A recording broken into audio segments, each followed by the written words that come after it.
Well, this is the end of the first day, as you say. It's largely been a day dominated by the ceremonial pomp and ceremony of the royal state welcome. It's been much the royal family's day. The Queen and Prince Charles, principal hosts for Donald Trump, his wife and his family.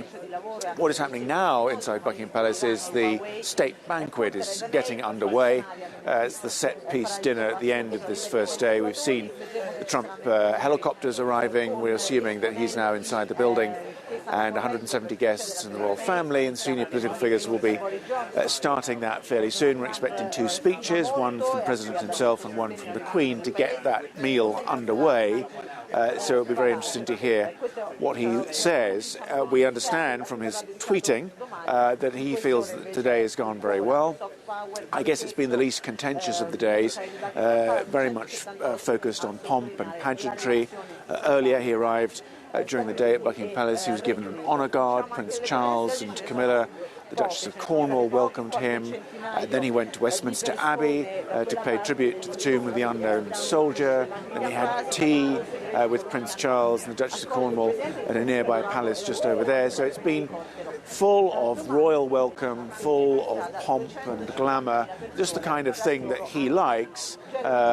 People talking about this trip, knowing what he likes. He likes to be the centre of attention. He likes the adulation of this kind of event.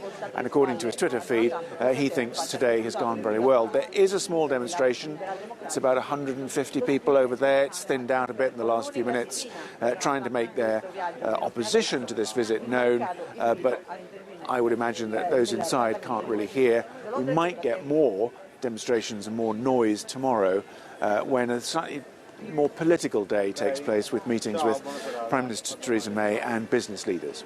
Okay, well, speaking about tomorrow, as you've just said, plenty more protests expected, not only in London, I understand in other big cities across England and the UK.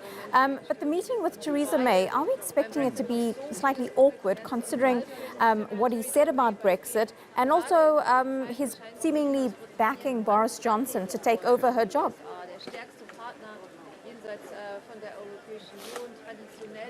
Well, he arrives in this country at a time of extraordinary political instability and confusion.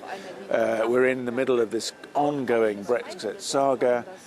It has put paid to Theresa May's career as Prime Minister. We know that she has announced her resignation.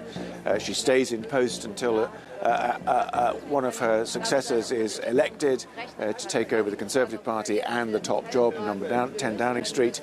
So she is very much a lame duck, having failed to deliver this seemingly impossible challenge of Brexit. We know that Donald Trump has very strong views. He would like the UK to leave the European Union. He's made that very clear.